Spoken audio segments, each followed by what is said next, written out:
चाहता है कि उसकी जिंदगी खुशहाल हो, पर वो उसे खुशहाल बनाने के लिए जितना जरूरी है उतनी कोशिश नहीं करता है और बीच सफर में ही हार मान लेता है। हम अपनी ताकत का, अपनी काबिलियत का अंदाजा ही नहीं लगा पाते हैं और घुटने टेक देते हैं।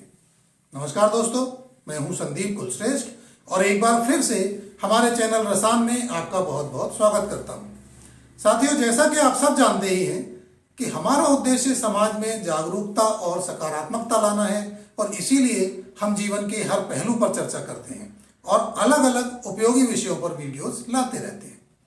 यदि आपने हमारा चैनल अभी तक सब्सक्राइब नहीं किया है तो आपसे गुजारिश है कि अभी सब्सक्राइब कर लें, जिससे कि हमारे वीडियोस आपको लगातार मिलते रहें।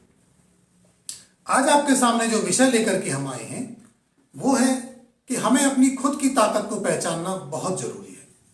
हम छोटी छोटी असफलताओं से हार मानकर बैठ जाते हैं और बाधाओं और मुश्किल परिस्थितियों से मुकाबला करने की कोशिश भी नहीं करते हैं।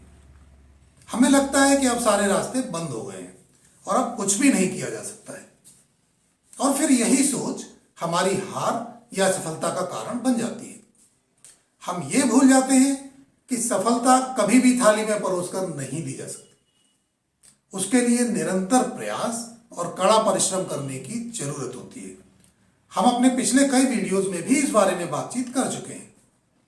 आपने भी सुना होगा कि हनुमान जी को अपनी ताकत याद ही नहीं रहती थी और जब उनके साथियों ने उनकी ताकत याद दिलाई तो वो पूरा का पूरा पर्वत ही उठा लाए थे। वैसी ही ताकत हम सबके पास भी है। फिजिकल ताकत ना हो लेकिन बौद्धिक ताकत जरूर है और हमें इसे खुद ही पहचानना होगा। दूसरा कोई आज के इस जमाने में हमें याद नहीं दिलाएगा। तो आइए एक बहुत ही प्रचलित कहानी के माध्यम से आपको याद दिलाते हैं कि आपके अंदर असीमित ताकत है जिसे आपको खुद पहचानना होगा। एक दिन एक व्यक्ति सर्कस देखने गया। वहां जब वो हाथियों के रहने की जगह से गुजर रहा था तो ये देखकर वो हैरान रह गया कि इतना विशालकाय हाथियों को सिर्फ उनके सामने के पैर में रस्सी बांधकर रखा गया था। उसने तो सोचा था कि हाथियों को किसी बड़े पिंजड़े में बंद करके रखा जाता होगा या फिर जंजीरों से बांधा जाता होगा, लेकिन यहां तो मामला बिल्कुल ही उल्टा है। उसने बड़ी हैरानी से हाथियों की देखभाल करने वाले से पूछा कि भाई, आपने इन हाथियों को सिर्फ एक रस्सी से बांध कर रखा है और वो भी सिर्फ सामने के पैर में। इस रस्सी को तो ये ताकतवर हाथी बड़ी आसानी से तोड़कर कहीं भी जा सकते हैं। मैं हैरान हूं कि ये हाथी इस रस्सी को तोड़ क्यों नहीं रहे। तो महावत ने उस व्यक्ति को बताया कि ये हाथी जब छोटे थे तब से ही हम इन्हें इतनी ही मोटी रस्सी से बांधते आ रहे हैं।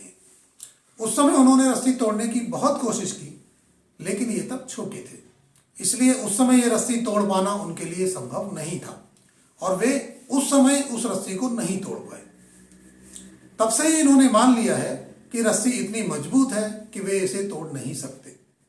इसके बाद इन्होंने प्रयास ही नहीं किया और आज भी इनकी वही सोच बरकरार है और इन्हें आज भी लगता है कि वे इस रस्सी को तोड़ नहीं पाएंगे और आज भी ये प्रयास नहीं करते।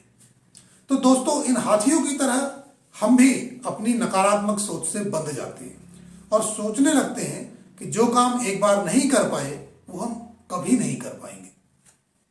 जीवन में किसी काम में मिली असफलता को दिमाग में बैठा लेते हैं और ये यकीन कर लेते हैं कि एक बार असफल होने के बाद अब दोबारा सफल होना संभव ही नहीं और हम उसके लिए प्रयास ही नहीं करते। जरूरत इस बात की है कि हम इस नकारात्मक सोच से बाहर निकलें, उन कमियों या गलतियों को पहचानें जिनकी वजह से असफलता हाथ लगी थी और उनको दूर करके निरंतर प्रयास करें। नकारात्मक सोच की जंजीर को तोड़कर सकारात्मक सोच को अपनाएं और अपने आप पर, अपनी ताकत पर भरोसा करें। आप वो सब कर सकते हैं जो आप सोचते हैं। इंसान जैसा सोचता है वैसा ही बन जाता है, इसलिए कभी भी हार न माने और अपनी ताकत को पहचानें। आपको ये वीडियो कैसा लगा कमेंट करके जरूर बताएं। थोड़ा डूबा हूं मगर मैं फिर तैर आऊंगा, ऐ जिंदगी तू देख मैं फिर जीत जाऊंगा। तो मिलते हैं अगले वीडियो में एक नए टॉपिक के साथ। तब तक के लिए जय हिंद, जय भारत।